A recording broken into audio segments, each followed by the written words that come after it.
things are made from one, and in the end, all things return to one. In other words, one is all. Indeed, and all is one as well. All is ultimately of the one. So if all is not included in the one, then all is nothing. You have passed. The connection you were showing with the aliens. Yeah, I kind of look at them as like, Star Wars, how you have the droids. Mhm. Yeah, and they look like insects too. They're kind of based Right. Insects go really deep because you got arachnids or spiders. You got a lot of different types of insects. But I kind of looked at them as like on one level, it could be agents in the sense like the agent energy in a sense on one level, but they really are kind of like the planet's recycling system in a sense. They and not just recycling in the sense of like they just get rid of your garbage, but it's like they take their insects are like the planet's alchemists, if I'll put it like that. They're like the planet's alchemists because if you think about the bacteria in your body, your body is like, especially single cell bacteria and stuff like that, it's like they take in one thing and they produce another thing. So like it's just basically alchemy. And the fact that you have so much of a variety of bacteria in your body, which to me bacteria is just a smaller version of an insect, right?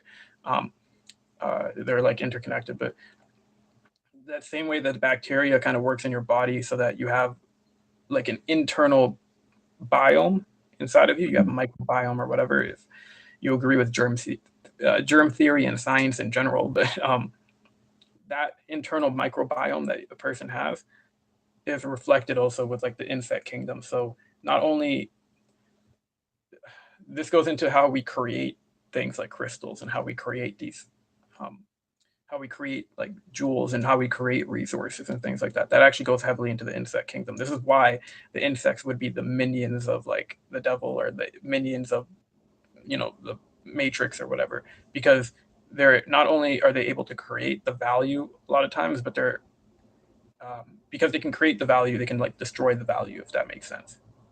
They have Right. yeah. And if we think about like the Matrix and how the majority of agents, like the majority of people are agents, the majority of the planet is insects. You know what I'm saying? Like there's way more insects than there is people. Like you have more supposedly bacteria in your body than human cells in your body. So it's almost like the same thing with the percentage of the agents and like the woken ones and stuff like that. So Right.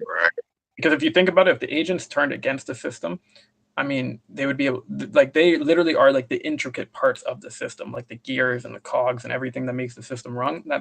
That's like the insect kingdom to me. That Yeah, and I think of like, again, like little terminologies what people use, like being bug or like bugging a room or something like that. You know what I'm saying? Like with the whole energy of surveillance and computers, and again, the matrix, you know what I'm saying? So yeah, like the whole little, bug connection, they all and huh? oh no, and I was gonna ask about because I also know like there is some type of connection with like scorpions and spiders and uh more so like scorpion spiders and the underworld and insects, you know what I'm saying? That's something that I'm kind of uh learning more about, but you may have more Spiders are both arachnids. Arachnids are uh, insects, right? So like they kind of cross a boundary. Remember, I don't know if you watched my divine language video, but when I talked about the elements and I was talking about how you had like fire, earth, air, and water, like you had like birds operating in the z axis and like like remember how that. animals move. Yeah. I don't know if you, but there's like based off of that, animals have certain boundaries or like realms that they exist in. So certain animals are able to break boundaries between realms. So like scorpions and spiders are able to do that. Spiders are OP in the game of life. Spiders are OP. You said they are what? OP, they're overpowered. Oh, meaning like they got a lot of power in essence. Yeah, if we're looking at life as a game, like a video game, spiders are overpowered in the game. There's a YouTube Right. channel that actually goes into this stuff. And like that was the, that's what came to me about like why those insects are so small. Cause I'm like, shit, man, if an ant and a spider was the size of a dog, like that's that'd be it. You know what I'm saying? Like, That's what I'm saying. I do imagine these insects at full life size. I actually imagine them bigger than life size, so I can really see into detail what they look like. And mhm, insects look crazy, man. Like they look crazy. Holy! They said in right, the right. dinosaur time period that flies were the size of eagles. Imagine like Yeah. an eagle fly, and I don't know if you've seen that movie Eight-Legged Freaks, where it's like a bunch of spiders that are giant ass spiders, like going around and terrorizing people. Oh I man, think I remember that, and because I know I'm old school. I remember that classic. I think it was called Arachnophobia or something like that. It was an old school movie, somewhere like killer spiders, but they kind of just took over a house or whatever. yeah, no, I remember that movie. I remember that one. That one was actually kind of serious though. But the Eight-Legged Freaks was like out of control. That movie was out of control. It was one of those creature flick movies that are just ridiculous. But Snakes people on a plane type, but for spider. crocodile, yeah, those type of movies, man. Those are yeah. So those, I mean, the word archon is tying to arachnid itself. All right. That's one thing. We talk about the nine. The archons are the nine. The Nazgul like the nine, right? They have Mhm. 8 legs, one head, and there's the concept of if you cut the head of the spider, the legs are still going to move, and it's a concept of how like a secret society or anything like whatever. If you cut off the head of the like it'll still move. You know what I'm saying? But Right. conveniently, if you cut off the ankles, that spider is done. So the Bible was on Hmm. that already. Like the people who wrote that, they were on that already. I'll keep that in mind. But or I'll keep that on. Um, I'll keep that Right. point. But anyways, yeah, these are how a lot of crime syndicates operate with the spider concept. That's how they structure a lot of their things. So like in Marvel, how you have Hydra, Hmm. and they say like Hail Hydra, and then Hydra is the octopus with the 8 legs. This is all dealing with Scorpio energy, underworld energy, like eight tentacles, 8 legs, all. And now, is this to say that I gotta go into the bag of people that may not know. So, Mr. Bridge of Rock. So does that mean that all Scorpios are like agents, or what I'm saying, or like anybody associated with Scorpios and spiders are like bug agents that's like out to get us? Scorpios just have like a pure energy in general. They just have a very pure energy. So like the thing with Scorpios is like that pure energy, like children, how they have a very pure energy, but they can be very evil too on sometimes. Right, right, right. Yeah, it's just being honest. Well, it's just being Scorpio got me there. No, but it's just being honest and stuff like that. Um, so like, how should I put this? The story of the hunter and the scorpion, and like how the scorpion eventually got the hunter at the end of the story. I'm not familiar with like I'm familiar with something similar when I researched like the different mythology stories for Orion, and one of them was like somebody sticking a scorpion on him because he's known as a hunter, you know what I'm saying, and somebody let a spider out, I mean a scorpion, and it stung him on the back of his ankle or his leg or some shit like that. But That's the story I'm talking about. So this was just talking about because remember this is Orion right here, and then being cut off at the ankles. That was him getting stung at the heel. So this is the same mythology that you're seeing. So what it is like this is just talking about karma and how even after that whole Nimrod or being such a great hunter, Orion, all that, it's like the scorpion coming back and attempting. I'm not saying it's going to get him, but attempting to sting the tail of the hunter. So this is talking about like the tortoise and the hare. This is why the tortoise won the race because the hare got stung at that. Like basically, this is talking about how like the hare was like doing all the crazy shit and then it fell asleep and then let the tortoise run by it. mhm. The hare falling asleep was being stung by the scorpion, and this is talking about karmic repercussions because the cycle the cycle actually starts at Sagittarius. The galactic center is between Sagittarius and Ophiuchus, right? So that's where the start of the zodiac actually begins there. That's where the circle completes. So when you get to Scorpio, that's actually the last zodiac sign. That's actually the 13th or the 12th zodiac. And when you get to the end of the cycle, that's when the karma is going to sting back to the first, which is, Orion or Aries area. So like this is talking about the completion of a cycle. Now, the reason why the arachnid is able to do that is because this is talking about the archon. It's the ruler. So this would be like if you met a person. So in Yu-Gi-Oh! GX, right? The way the show starts is he meets the Pharaoh from the original Yu-Gi-Oh! Show, and he gives him a card. And the way the Yu-Gi-Oh! GX show ends is he has to duel the Pharaoh to see if he was actually worthy of getting the card.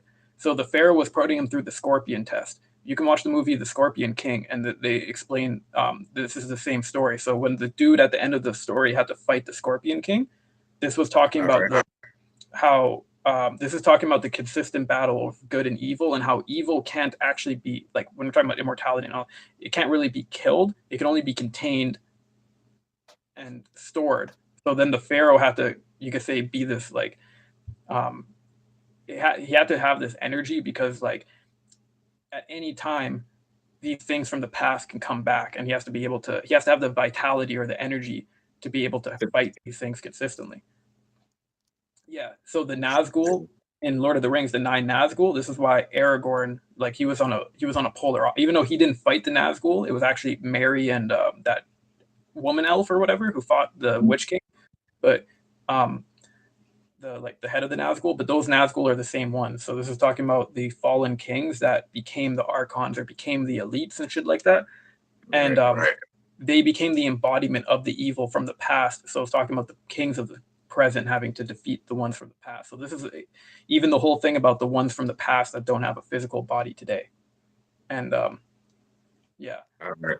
And as you said that somebody asked about beetles, but as you brought up the story again with Scorpios and the whole little death and recycling process, also, I think it's Brother Panic had brought up the book what it's called, Great Balls of Fire, Great Balls of Fire by Judy K. King, but just this connection with Beetlejuice, you know what I'm saying? Because we're talking about insects, but the star Beetlejuice in Orion though. So again, like you got this star named Beetlejuice in Orion, and that star has something to do with the reincarnation process in essence. And I keep Beetlejuice in real life went supernova. All right. Loaded. It went supernova. So in supernova, that's when it's like exploding into like explain. I'm not familiar with the term. I'm not gonna act like it. Got the terminology right, but the star exploded. It like this is part of the life cycle. So I think it's when it reaches a certain phase of its cycle where it just explodes basically, and then I think it becomes a smaller type of star. But let me look it up. Let me look at it. All right. Funny, the term supernova is actually a term that they use in certain animes and stuff like that for some of the highest ranking beings, which is interesting. But, So yeah, supernova occurs during the last evolutionary stages of a massive star, or when a white dwarf star is triggered into runaway nuclear fusion. So yeah, it's just when the core of the star goes into it starts having a nuclear reaction, and it literally nukes itself, like it goes supernova. So it's like not like one nuclear bomb, it's a star going into a, like, you know what I'm saying? It's way bigger than a nuclear bomb, but it's kind of similar to that. So what happens is it explodes, and then it spreads its energy throughout the cosmos or the galaxy or whatever. And this is now where that energy hits the planet and becomes, this is basically like stars now impregnating the actual Earth that we're on.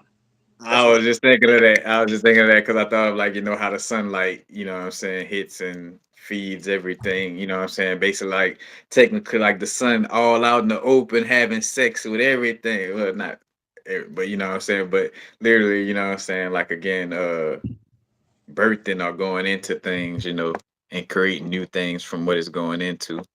Yeah. So, I mean, yeah, that was a big one. Beetlejuice went supernova in real life. So that goes into what you're talking about with this whole, this even goes into how the sun is now moving in the opposite direction and it's sending all this radiation to the planet. The Mhm. thing is like, uh, damn, it's happening again. Where I'm about to forget this shit. Oh yeah, so the scarab beetle. The scarab beetle is Cancer, first of all. So Kepra, this would have been like the Cancer zodiac sign. First of all, that's at least from my understanding. That's what I got from it. That yeah, that Cancer is Kepra or the scarab beetle. Now, the scarab beetle, the thing is, it rolls up the dung, and then the phoenix rises out of the scarab, out of the dung. So to me, this is how like we birth a new star. This is how we create stars. Like what we're talking about, how we're birthing a new Earth. The dung Mhm. would be how we bury the last layer. You know what I'm saying? All Because right, gotcha. the dung represents the actual phoenix itself. So like all of when the phoenix was alive and all the dead skin and everything that is shedded off, that gets reformed. Like its dead body gets reformed into the ball. That ball, it turns. It's a cocoon. So imagine all your dead hair, your dead skin cells, all of this, the dead aspects of you throughout your entire life. This becomes a cocoon that kind of goes around you, and Mhm. what you're doing is the dead aspects is a mirror reflection. It's the mirror reflections that you went through life. So now you're able to rest and contemplate what happened. When you come out of the cocoon, it's a process of rebirthing yourself out of your own energy. Right, like out of that's why the winter time, in essence, quote unquote rebirth, energy, is like going inward, like again, reflecting or going in retrospect about the past, and then getting to a space of having a different understanding, so you can move differently. What I'm saying, compared to past events. Yes. Seven Sephiroth. What show is that from?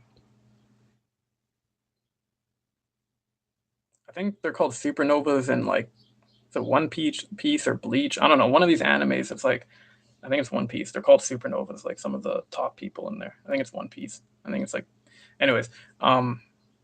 Yeah. So with the whole insect thing, I just kind of looked at it as like there's a few insects that are really important in mythology that a lot of people aren't aware of. I'm not gonna kind of go into it here, but a few Right. obvious ones are like the bee, um, the bumblebee, which deals with royalty. It also deals with MK Ultra programming.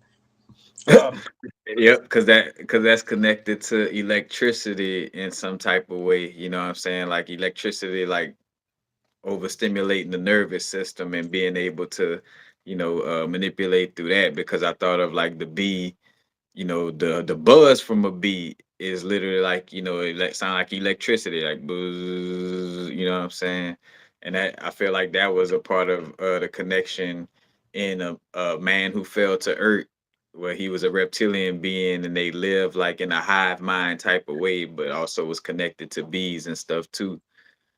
But Yeah, because there's this weird reptilian insect combo. Like you see in Stargate Atlantis, how the Wraith, how they have those ships, they're reptilians, but they live in hives. It's like a weird combination right. between the two. Yeah, the Beyonce thing, don't even. The Beyonce thing is a deep one too, like the whole queen bee. Because yeah, the way I looked at it. I was even thinking about this the last couple of days. Uh, that queen bee energy, that is some crazy MK Ultra programming worldwide. Like I know so many people in the city that have I have no clue why they like Beyonce so much growing up. Like talking like European people, like just random people that you and like the way that they were so part of this kind of collective mindset. It was so strange.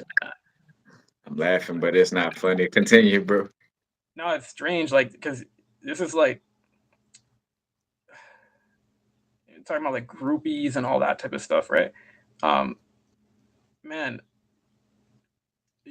okay, a person who's like like hustling, doing their thing, they might have like fiends and shit that they can use to go do shit for them. You know what I'm saying? But these Right. rich people, celebrities, and elites, they got like groupies and like other people that will do shit for them. So it's yeah, that Matrix, because even that whole thing with we were talking about how the agent Smiths and you had the supercomputer and like how the agents work for them. There's a lot of people who understand this and then they utilize that for their advantage because they're just operating within the flow of what's happening already. So I mean, yeah, that's Right. deep shit.